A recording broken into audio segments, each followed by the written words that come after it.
हमारे साथ मौजूद हैं हमारे इलाका के एक नामवर शायर जनाब मंजूर अहमद कैफी साहब। इनको हम वेलकम भी कहते हैं कि इन्होंने आज हमें टाइम दिया। तो इनसे गुजारिश करूंगा कि आज वो हमें अपना कोई खूबसूरत कलाम जो है वो पेश करें। जी। सज्जन दिल विच वासे रह,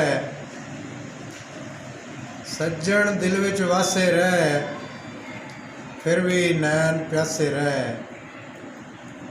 ते आमा विच गणींदे रहां, आमा विच गणींदे रहां, गैर ही आउंदे खासे रह।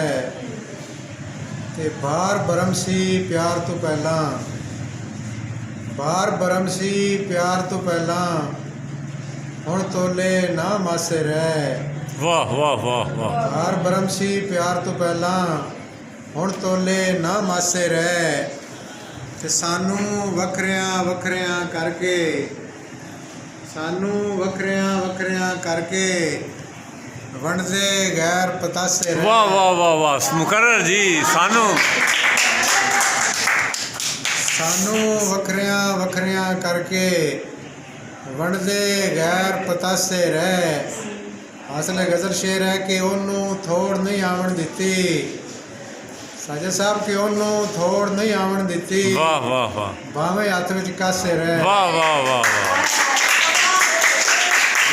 ओनू थोड़ नहीं आवन दिती, भावें हथ विच कासे रह। ते दुखां तोड़ निभाई कैफी, सौखी सातू पासे रह। वाह वाह वाह। बहुत शुक्रिया जी, बहुत शुक्रिया।